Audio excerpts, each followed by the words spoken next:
Hello प्यारे दोस्तों, आज हम लोग पढ़ने वाले हैं संस्कृत का महत्वपूर्ण ऑब्जेक्टिव प्रश्न, जो कि आपका ये संस्कृत का चैप्टर 3 चैप्टर है अलस कथा का। उसी से हम लोग ने इस सवाल को लिया है। सभी महत्वपूर्ण सवाल है, तो दोस्तों पूरा वीडियो अंत तक देखिएगा। चलिए फटाफट वीडियो को स्टार्ट करते हैं। दोस्तों पहला नंबर सवाल है, देखिए दोस्तों, कह रहा है अलस कथा कैसी कथा है। दोस्तों अलस कथा जो है वो कैसी कथा है दोस्तों, तो ये व्यंग्यात्मक कथा है दोस्तों, इसलिए आपका ऑप्शन डी बिल्कुल राइट हो जाएगा।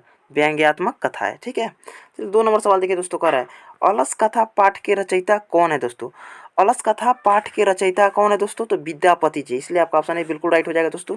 और ये सवाल को याद कर ही लीजिएगा, क्योंकि बहुत ही महत्वपूर्ण है। यहाँ पर आप देख सकते हैं कितना बार लगातार पूछा गया है दोस्तों। यहाँ पर आप देख सकते हैं 20 में फर्स्ट सिटिंग, सेकंड सिटिंग, फिर 22 में भी पूछा गया दोस्तों। 18 में भी, 18 का ए में प्रथम पाली में पूछा गया, देख सकते हैं यहाँ पर।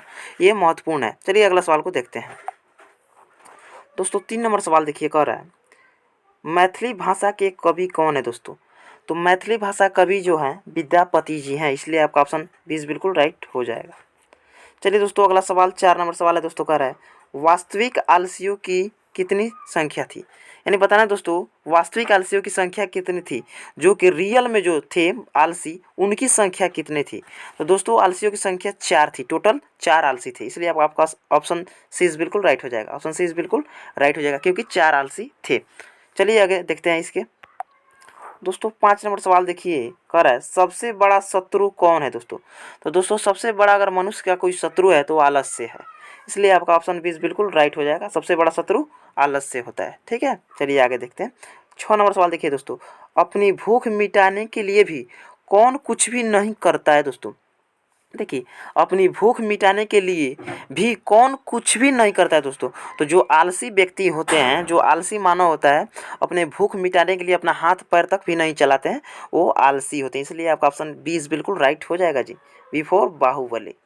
चलिए दोस्तों आगे देखते हैं। बहुत आसान आसान सवाल है, कोई हार्ड नहीं है। इस तरह एग्जाम में आता है आसान आसान, पढ़े रहिएगा, एक भी सवाल नहीं छूटेगा दोस्तों। चलिए 7 नंबर सवाल को देखते हैं। नीतिकार आलस्य को क्या मानते हैं दोस्तों। जो नीतिकार होते हैं वो आलस्य को क्या मानते हैं दोस्तों, तो वो शत्रु मानते हैं, यानी दुश्मन मानते हैं आलस्य को। सही बात है, आलस्य जो है किसी का भी दुश्मन है, दुश्मन को ही शत्रु बोलते हैं ना, इसलिए आपका ऑप्शन 20 बिल्कुल राइट हो जाएगा। चलिए 20 बिल्कुल राइट हो जाएगा। चलिए आगे देखते हैं दोस्तों। 8 नंबर सवाल है दोस्तों, अलस कथा पाठ किस ग्रंथ से संग्रहित है दोस्तों। ये भी बहुत ही महत्वपूर्ण है, इस बार आने की पूर्ण संभावना है दोस्तों, तो आप लोग ध्यान दीजिएगा। अलस कथा पाठ किस ग्रंथ से संकलित है दोस्तों, तो ये दोस्तों आपकी पुरुष परीक्षा से संकलित है, इसलिए आपका ऑप्शन 20 बिल्कुल राइट हो जाएगा दोस्तों, पुरुष परीक्षा से। चलिए 9 नंबर सवाल देखिए, वीरेश्वर कौन था दोस्तों। ये वीरेश्वर कौन था दोस्तों, तो ये वीरेश्वर जो था बहुत ही मतलब कि दानशील व्यक्ति था, इसलिए आपका ऑप्शन सी बिल्कुल राइट हो जाएगा, दानशील व्यक्ति था। चलिए आगे देखते हैं। 10 नंबर सवाल देखिए दोस्तों, वीरेश्वर कौन था दोस्तों। वीरेश्वर कौन था दोस्तों, तो ये मिथिला के मंत्री था। वीरेश्वर जो था दोस्तों ये तो दानशील था ही, ये कर्म से मतलब कि दानशील था, लेकिन दोस्तों ये मिथिला के मंत्री पद पर भी था, इसलिए वीरेश्वर जब भी पूछे कौन था तो दोस्तों ये मिथिला का मंत्री था, इसलिए आपका ऑप्शन 20 बिल्कुल राइट हो जाएगा। ये भी देख सकते हैं कितना बार पूछा गया है, ये भी मतलब कि बहुत भर भर के पूछा जाने वाला सवाल है। इसमें अगर टोटल सवाल आता है इसके अंदर से, तो कोई यहाँ पर दिक्कत नहीं है, आप लोग पूरा पढ़िएगा। चलिए दोस्तों 11 नंबर सवाल देखिए, अलसाला में आग क्यों लगाई गई दोस्तों। अलसाला जो था उसमें आग क्यों लगाई गई थी। तो दोस्तों अलसाला में आग इसलिए लगाई गई थी क्योंकि उसमें कुछ मतलब कि धूर्त व्यक्ति थे, जो कि अपने भोजन करने के लिए वो ढोंग करके आलस व्यक्ति बन गए थे, माने ढोंगी बन गए थे, आलस का दिखावा करके, जे हम भी आलसी हैं, बिना कुछ करे वो भी मतलब कि अपना भरण पोषण करने के लिए इसमें आ गए थे ढोंग करके। तो इनका परीक्षा करने के लिए ही अलसाला में आग लगाया था। तो दोस्तों देखिए अलसाला में आग इसलिए लगाया था क्योंकि आलसियों की परीक्षा करने के लिए। वास्तव में जो आलसी होंगे उनका भी पता चल जाएगा, जो नहीं होंगे आग लगने पर वो भाग जाएंगे, इससे पता चल जाएगा, इसलिए अलसाला में आग लगाई थी आलसियों की परीक्षा मैंने करने के लिए, इसलिए आपका ऑप्शन 20 बिल्कुल राइट हो जाएगा।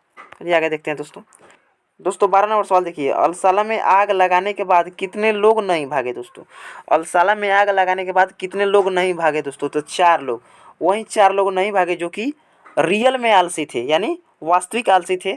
मात्र 4 व्यक्ति थे, यानी 4 आदमी थे जो रियल आलसी थे, तो वो लोग नहीं भागे, इसलिए अलसाला में आग लगने के बाद कितने लोग नहीं भागे जब भी पूछे तो आप मारिएगा टिक। ऑप्शन सी बिल्कुल राइट, 4 थे, ठीक है, तो 4 थे। चलिए आगे सवाल को देखते हैं दोस्तों। 13 नंबर सवाल है दोस्तों, देखिए स्थिति सौकर्य मूला ही केन धामंती जंतव, यह उक्ति किस पाठ से संकलित है दोस्तों, यहाँ पर रिक्त स्थान में बताना है दोस्तों। तो दोस्तों ये जो आपका है दोस्तों अलस कथा से संकलित है, इसलिए आपका ऑप्शन ए बिल्कुल राइट हो जाएगा। ऑप्शन ए बिल्कुल राइट हो जाएगा, अलस कथा। दोस्तों यहाँ पर 14 नंबर सवाल देखिए, घर में लगी आग को देखकर कौन लोग पलायमान हो गए। पलायमान का मतलब भाग गए, यानी स्थान छोड़कर चले गए। तो दोस्तों घर में आग को देखकर कौन लोग पलायमान हो गए। तो दोस्तों जो धूर्त लोग थे, बनावटी मतलब कि आलसी बने थे, वही लोग भाग गए। तो आपका ऑप्शन डी बिल्कुल राइट हो जाएगा, धूर्त लोग। ठीक है, आगे बढ़ते हैं दोस्तों। ये दोस्तों 15 नंबर सवाल है, चारों आलसी, थोड़ा यहाँ पर आलसी मिटक गया, कोई बात नहीं, समझिएगा, मैं बोल दे रहा हूँ, आप लोग को समझ में आ जाएगा। चारों आलसियों को कैसे बाहर किया गया दोस्तों। जब आलसाला में आग लगा था तो चारों आलसियों को कैसे बाहर किया गया दोस्तों। तो उनका जो केस था यानी जो बाल था उसको पकड़ कर बाहर किया गया, इसलिए आपका ऑप्शन सी बिल्कुल राइट हो जाएगा। ये भी आप लोग याद रखिएगा दोस्तों। चलिए आगे देखते हैं दोस्तों। यहाँ पर 16 नंबर सवाल, ये देखिए रंगीन कलर अब आ गया, रंगीन, कोई बात नहीं। चलिए दोस्तों 16 नंबर सवाल देखिए, कह रहा है अलस कथा अंतर्गत मिथिला में कौन मंत्री थे दोस्तों। अलस कथा के अंतर्गत बताना है मिथिला में कौन मंत्री थे दोस्तों। तो बताइए कौन थे। तो वीरेश्वर थे, इसलिए आपका ऑप्शन सी बिल्कुल राइट हो जाएगा। हमने पहले भी देखा इस सवाल को, लेकिन इसमें थोड़ा सा घुमा के पूछ दिया है, तो कोई बात नहीं। अलस कथा के अंतर्गत मिथिला में मंत्री वीरेश्वर जी थे, इसलिए आपका ऑप्शन सी बिल्कुल राइट हो जाएगा। दोस्तों यहाँ पर थोड़ा कलर को चेंज करते हैं। चलिए दोस्तों 17 नंबर सवाल देखिए, बनावटी आलस से दिखाकर कौन भोजन ग्रहण करते थे दोस्तों। तो हमने क्या बोला, वो जो धूर्त लोग थे, मतलब कि बनावटी आलस दिखाकर भोजन करते थे। तो आपका ऑप्शन सी बिल्कुल राइट हो जाएगा, धूर्त लोग। ठीक है, चलिए आगे देखते हैं सवाल को। दोस्तों 18 नंबर सवाल कह रहा है तर्कयते यदमिष्ण तर्कयते यदा अस्मिन् गृहे अग्निर्लगोनति किस आलसी की उक्ति है दोस्तों। ये बताना है तर्कयते यदा अस्मिन् गृहे अग्निर्लगोनति किस आलसी की यह उक्ति है दोस्तों। तो ये जो दूसरा जो आलसी था उसका युक्ति है, इसलिए आपका ऑप्शन 20 बिल्कुल राइट हो जाएगा, द्वितीय आलसी की यह युक्ति है। चलिए आगे देखते हैं दोस्तों। दोस्तों 19 नंबर सवाल कर रहा है अर्पित विग्रह द्रव्य का भक्षण कौन कर रहे थे दोस्तों। अर्पित विग्रह द्रव्य का भक्षण कौन कर रहे थे दोस्तों। तो यहाँ पर आपका दोस्तों हो जाएगा, तो दोस्तों आपका ऑप्शन ए इस बिल्कुल राइट हो जाएगा, दुष्का। दुष्का ऑप्शन ए बिल्कुल राइट हो जाएगा, दुष्का। चलिए 20 नंबर सवाल को देख लेते हैं दोस्तों।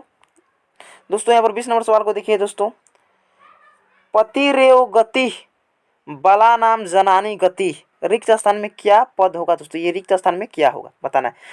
पतिरेव गति बाला नाम जननी गति रिक्त स्थान में कौन सा पद होगा दोस्तों। तो यहाँ पर आपको बताना है दोस्तों, ये रिक्त स्थान में कौन सा पद होगा। तो दोस्तों यहाँ पर आपका सी हो जाएगा, स्त्रीणाम, इसलिए आपका ऑप्शन सी बिल्कुल राइट हो जाएगा। दोस्तों 21 नंबर सवाल को देखते हैं दोस्तों, यहाँ पर क्या कर रहा है दोस्तों। 21 नंबर सवाल है कोऽपि तथा धार्मिको नास्ति, कोऽपि तथा धार्मिको नास्ति कटैर्वासमान प्रावीणोति किसने कहा दोस्तों। तो ये दोस्तों किसने कहा था दोस्तों। तो तीसरा आलसी ने कहा था, इसलिए आपका ऑप्शन सी बिल्कुल राइट हो जाएगा। दोस्तों 22 नंबर सवाल को देखिए, अलसाला में आग किसने लगाई दोस्तों। अलसाला में आग किसने लगाई दोस्तों। तो अलसाला के जो कर्मचारी लोग थे, मतलब कि जो अलसाला के कर्मचारी जो थे, तो उन्होंने लोग ने आग लगाया, अलसाला के कर्मचारी ने, इसलिए आपका ऑप्शन सी बिल्कुल राइट हो जाएगा दोस्तों। यहाँ पर दोस्तों 23 नंबर सवाल को देखिए, अलस कथा पाठ में अहो कथमयम कोलाहल किसकी युक्ति है दोस्तों।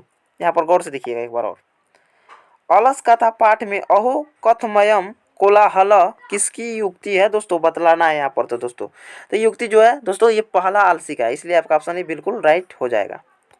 दोस्तों 24 नंबर सवाल को देखिए, अलसाला में आग कब लगाई गई दोस्तों। यहाँ पर बताना है अलसाला में आग कब लगाई गई, रात के समय में कि दिन के समय में, कि जब सब लोग सो रहे थे। तो दोस्तों जब सब लोग सो रहे थे तभी आग लगाया गया था, इसलिए आपका ऑप्शन सी बिल्कुल राइट हो जाएगा, जब सब सो रहे थे।